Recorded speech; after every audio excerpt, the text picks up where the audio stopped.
Yeah, nice.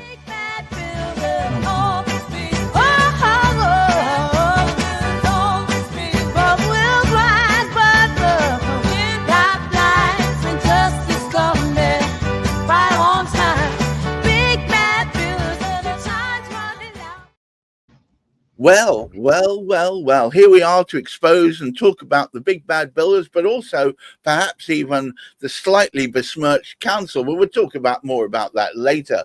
Once again, welcome to Cladding Matters.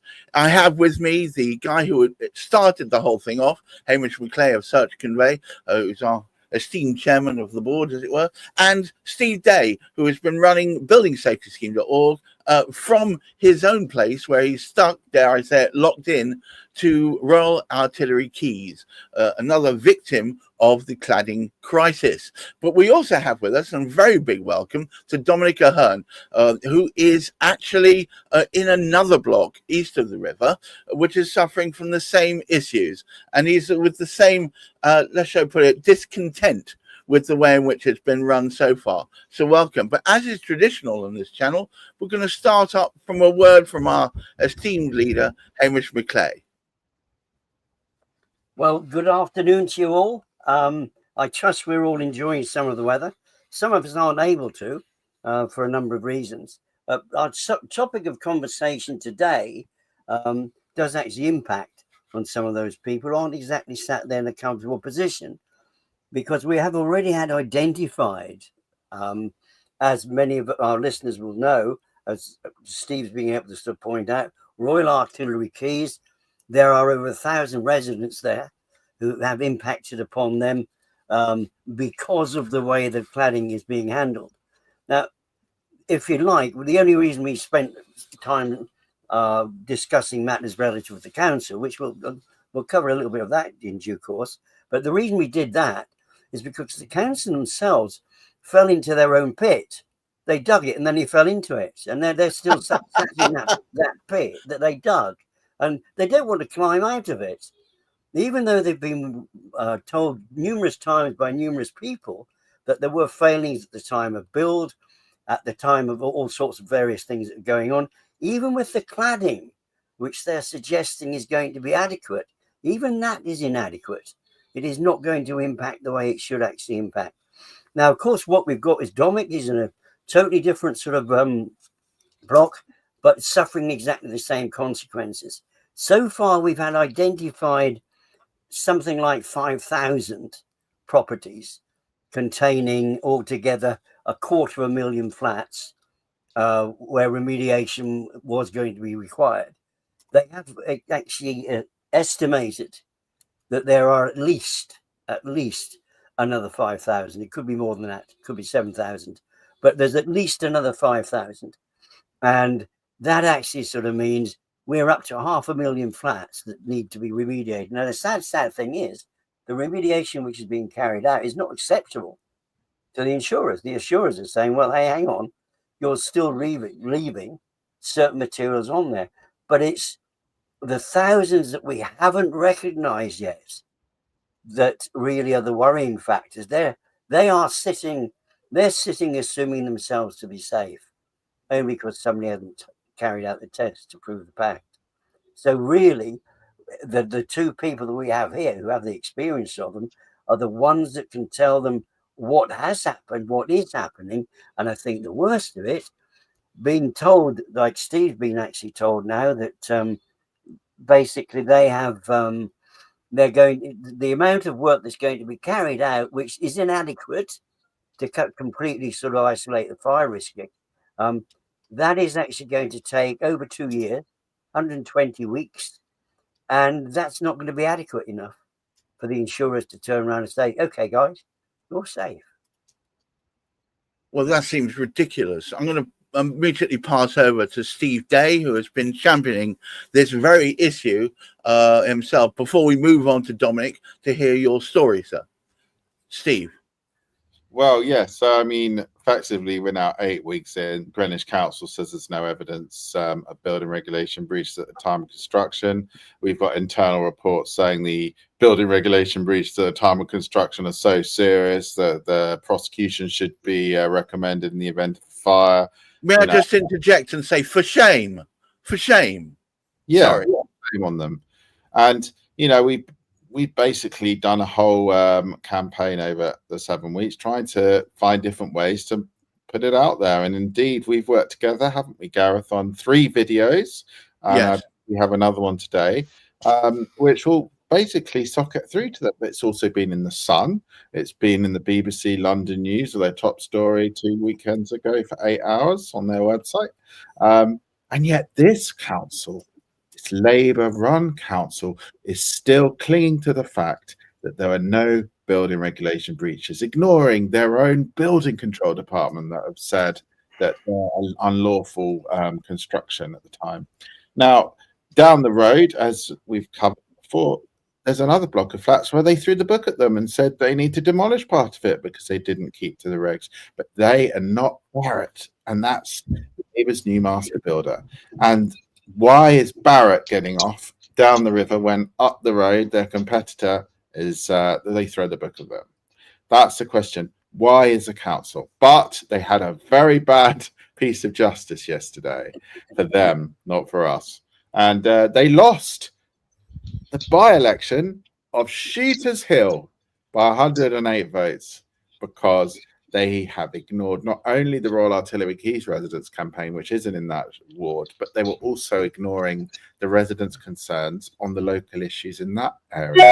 And they were threatening people that wanted to challenge them on the doorstep and telling them to vote Labour, do the right thing, and try and bully them to the box. And it didn't work. And it's a sorry tale. But I'm very pleased we got Dom on. Dom's been a really great friend in this crisis. And he's got quite a story, of basically just how people are being ignored, very similar to how council's treating us. But at the national level, he's reached out. And it'd be great to hear what he has to say. Well, welcome to the show, Dominic. And we'd very much like to hear your tawdry tale, if that's all right. Yeah, I mean, I don't really know where to start, but I guess maybe the sort of how I got to meet Steve really. But I think I kind of went down the usual channels originally, like when I had concerns that it was proposed to leave in a combustible material within our walls, and we weren't overly satisfied that our developer, or that the report commissioned looking at the external wall, we weren't 100% confident that had been done properly, and we weren't 100% sure why the fire engineer felt that they could leave in this combustible material. And then we got a rather out of the blue communication last March, just as the transitional arrangements were ending for high-risk buildings, where we were told that the developer was going to bring in the contractor to replace the decking on 4 balconies, because if they did this, then they might be able to convince the building safety regulator that they'd made a meaningful start on the building, and that they could then carry on with the remediation project as they had already scoped out, without building safety regulator scrutiny. And we felt that was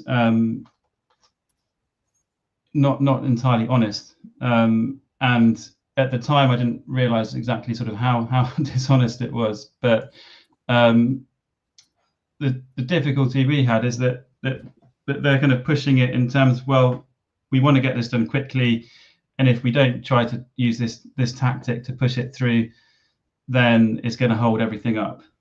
Whereas our concerns were, we don't believe that the original risk assessment has properly understood the risk, because there's this combustible material in the building, and you've assumed that it was installed according to its BBA certificate, and we know it wasn't, because we've seen evidence of this, and that evidence has been ignored. So by not taking into account all of the evidence and all of the way in which the building was actually constructed, they're going to arrive at a false conclusion of whether it was safe to leave in this combustible material. And we have the same issue as Steve, in that the proposed remediation doesn't satisfy the insurers. And I think it was out of frustration of going through the usual channels that I'd seen mention of Steve Day and the Earl of Lytton in the press, and I reached out to the Earl of Lytton, and he said, well, you should talk to Steve because he's been campaigning on this stuff, and that's how we got in touch, really, and realised that we had there's a lot of overlapping similarities in the various bodies and organisations that we've been in touch with, where we sort of felt that things weren't quite right. And your combustible insulation, you mentioned the BVA certificate, Dom. That's the safety certificate that the manufacturer has to give to a product, and the builder has to install it correctly. But there are questions about the building height. Was there around that? Yes. So I mean, this is one of the problems that we have, is that the whole through and the PAS 9980 is subjective, and so because effectively it enables the engineers to cherry pick what they look at, and in our case ignoring evidence that there wasn't a compliant install. And when I say wasn't a compliant install, these blocks, they have a non-flammable outside but a combustible core, but the way in which they need to be installed to make sure that effectively none of the combustible material is exposed, and that's all encapsulated, is quite specific on the BVA certificate in terms of all the things that need to be done, all of the materials that need to be used to make sure that it's safe. But worse than that approach not being followed, some of the panels had been installed with actual cracks with exposed combustible core in them. So my sort of big grievance with this is that although the within the PAS, the fire engineers they don't have to verify whether the building ever met historic standards or whether they meet standards now. Absolutely. However, what they seem to have done, fine, okay, I accept that point, but what they've done instead is assumed that it did. They haven't done the investigations to look at it and see if it did comply with historic, and they've made the assumptions. They've actually, in the report, it says, I'll paraphrase it, but it along the lines of assuming it's all installed correctly, then it should be fine. But we know it wasn't installed correctly, at least in one of the buildings or part of one of the buildings, and that should have then triggered sort of further investigations. Yeah. Now, was this with going back to the building regulations back at the time when it was built? Yeah. Is this breaking those regulations? We think it probably was. I mean, partly because we've been in touch with the developer, and actually my case got raised as a whistleblowing case with them, and which apparently is unusual from a member of the public. But I phoned up they're one of the sort of big national ones listed on the stock exchange, etc. I phoned up their head office and asked to speak to the CEO. And then I got a phone call back from their head of internal audit, who then registered this as a whistleblowing case. And this was effectively raising the complaint that I don't think you should be claiming you've made a meaningful start on the project just by removing the wooden decking on 4 balconies. And this is a 258 block of flats. There's at least there's 3 buildings, and there's at least 16 balconies on each. I've just looked at photos. I think that there may be more. There's at least 16 balconies on each building.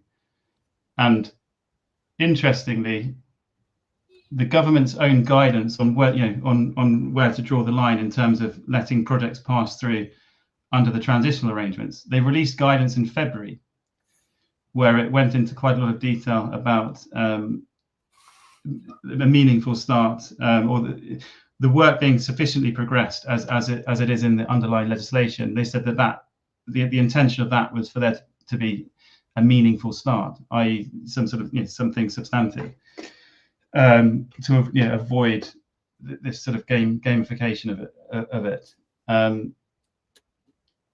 And it sets out in there, it should be 15% complete. And then they've released another guidance, I think it was on the 2nd of April. So just before this window was going to end, they released a further guidance, not superseding the previous guidance, but an additional guidance saying that the 15% complete, well, they didn't specify this part of it, but it says in that commencing the work is in respect of any permanent change listed in the original application or notice.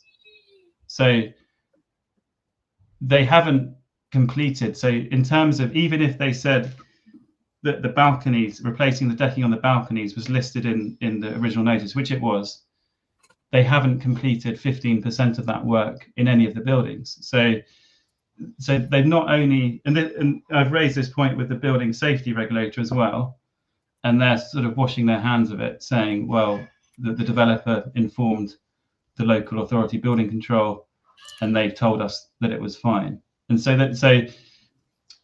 the other point I wanted to make is in the recent Netflix documentary on Grenfell and the anniversary. But I mean, what sort of really frustrates me is that a lot of these condemned behaviours that have been looked into in great detail as part of the Grenfell inquiry, they're still happening now. But this time, it's the government have got their fingers in it. So the government have set out this legislation where the intention is that a meaningful start should have happened on the works.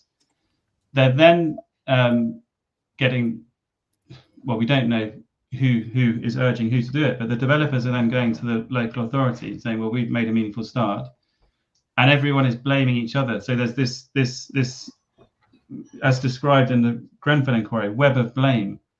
So we've got the developer, the local building control, MHCLG, building safety regulator, and whether MHCLG are one, and at some point they were kind of one and the same. And there's that kind of debate in terms of have MHCLG got too much influence over the building safety regulator? Certainly for all of that transitional stuff, are they influencing, going, well, we just got to push this through because we're not meeting our targets?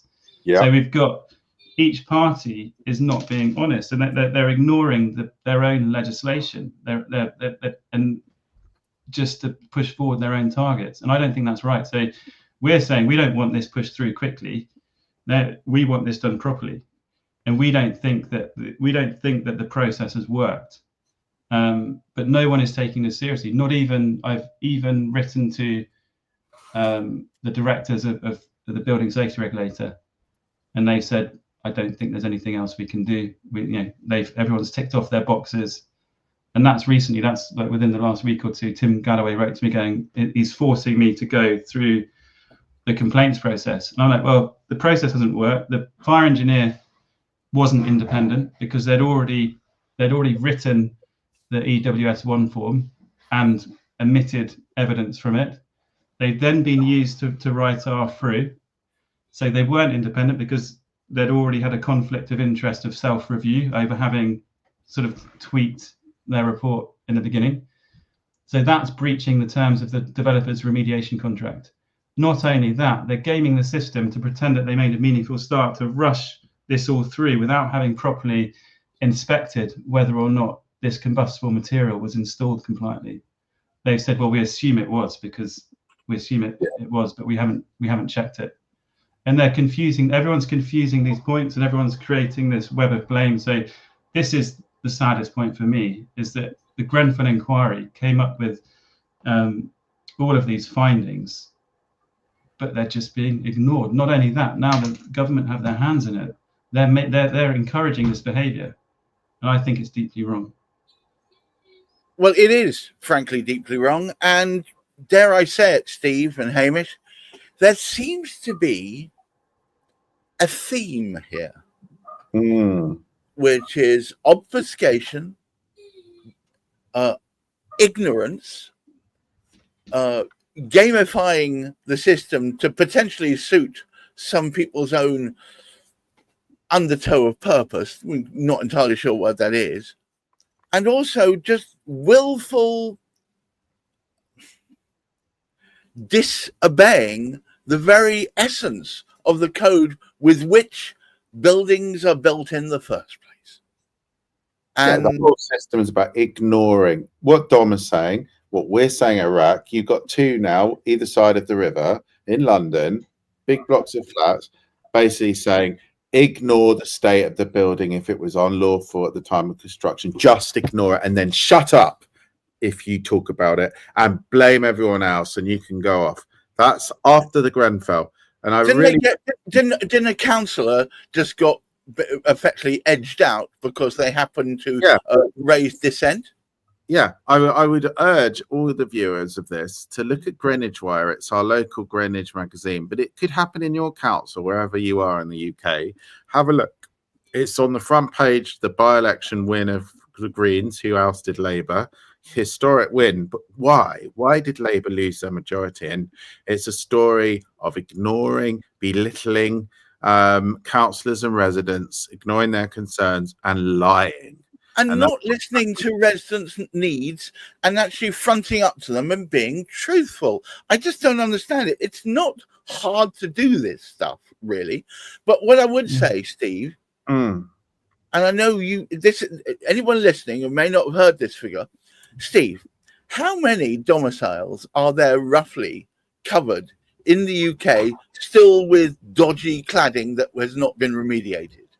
Well, so there is some figures out there. So above 18 meters, which are the high rise, there's 10,000. Okay, 10,000 developments, not flats. Of course, it's much higher. And then between 11 meters and 18, there are numbers which I'll confirm next week because I think we need to get that accurate. But there is that 10,000 figure, and then surprisingly, no one knows below 11 meters how many blocks of flats there are, including the government. And especially not with the defects. So yeah, let's confirm that next week, the exact latest figures. And of course, I think we could use the word many and be fairly safe. Would that be fair? It's above 10,000 for the 11 to 18 for sure. Do you know, in my mind, when it gets above 10,000, my mind just goes boggle because I can't even imagine it. And also, Dominic, sorry, sir, you're stuck in one. Steve is stuck in another one. If just a few of these come up, we could end up with an epidemic. Well, it's not good for the house building program. And I think the government's plan is to limit the liability on the construction industry so they can walk away from the horrors of Grenfell. And that's why everything, including the campaign groups that are claiming to actually represent the cladding campaign, are turning on people like us that are trying to fight for solutions because they don't want solutions. They want to help the government, limit their liability and limit the builder's liability. And this is wrong. And this is why our great work here on Cladding Matters, and I do thank you, Gareth and Hamish, for your continued perseverance in this issue. Hamish and I don't want to speak for you, sir, but Hamish and I share one thing in common. Obviously, it's not hair.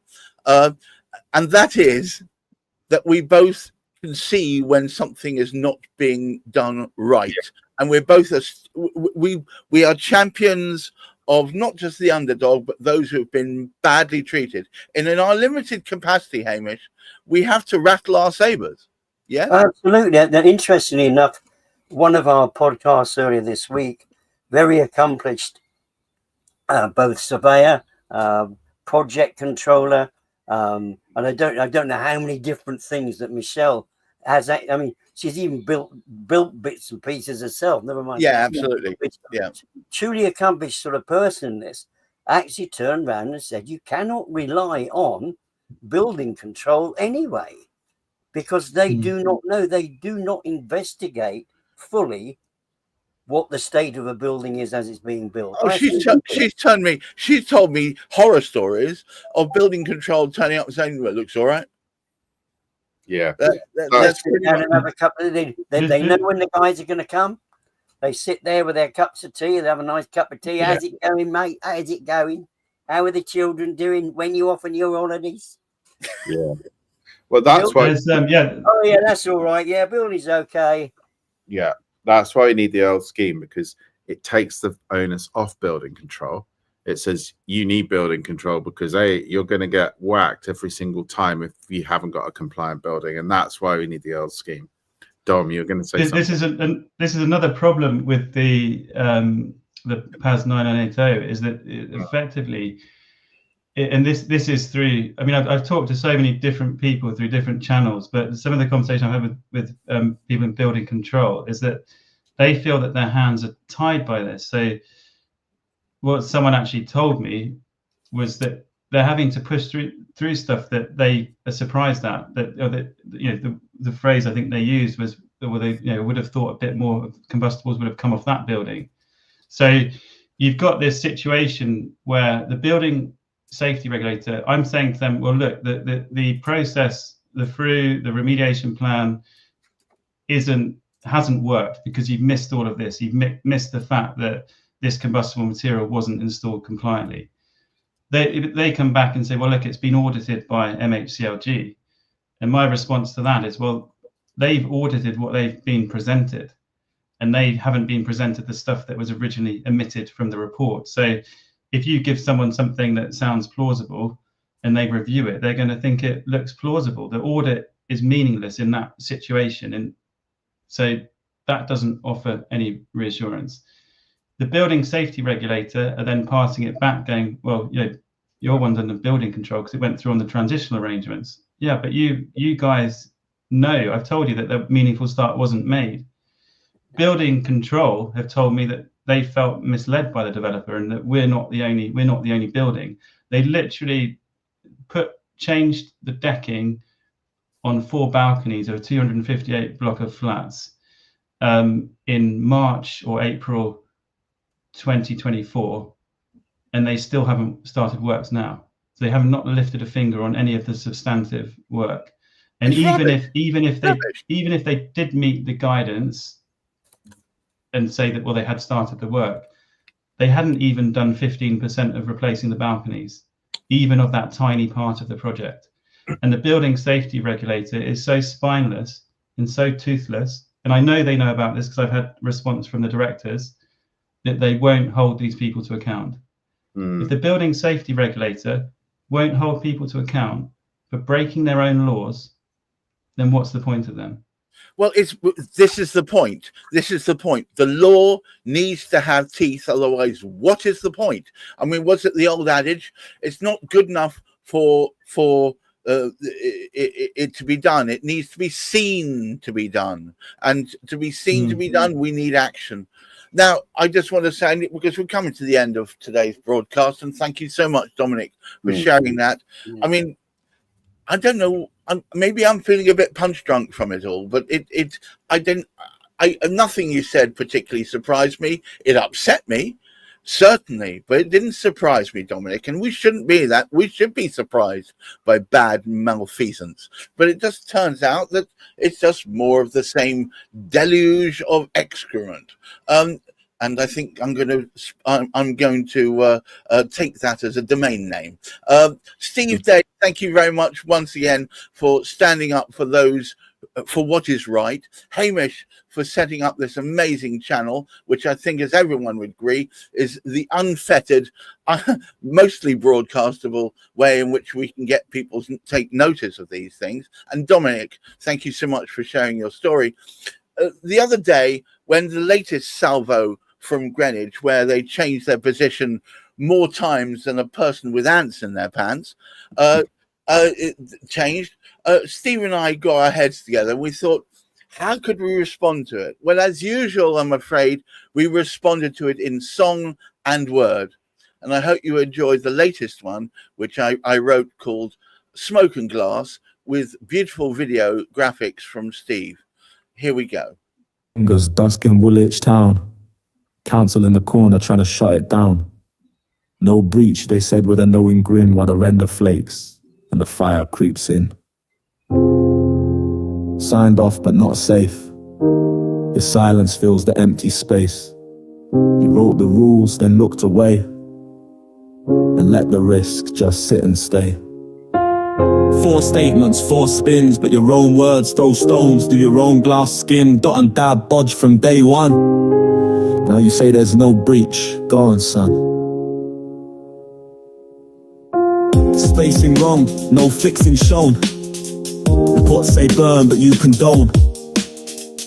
Objectivity, that's your claim. Even hand it while you play the game. Smoke and glass, your stories crack like brittle glass. You dug the past, but truth don't flinch, it holds you fast.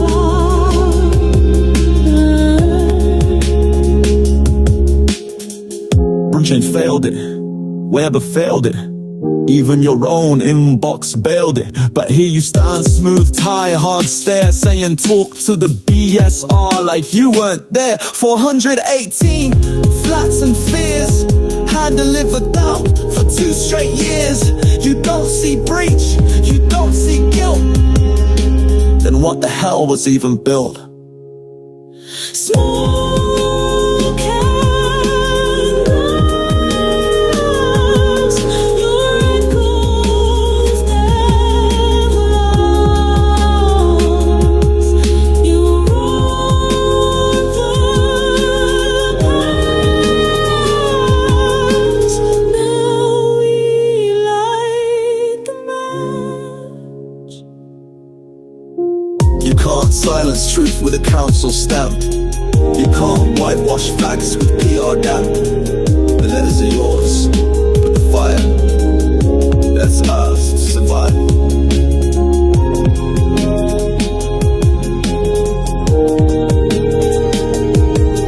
Do what is right by the people you state you serve.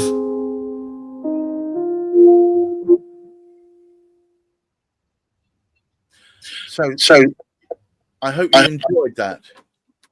And I just want to thank everyone concerned and leave this with our typical sign-off. Until next week, keep your feet on the ground, keep reaching for the stars, and please try and look after that mental health. Goodbye. There's a tale about some folks with hammers and some nails. They'll polish you the moon, but their word always fails.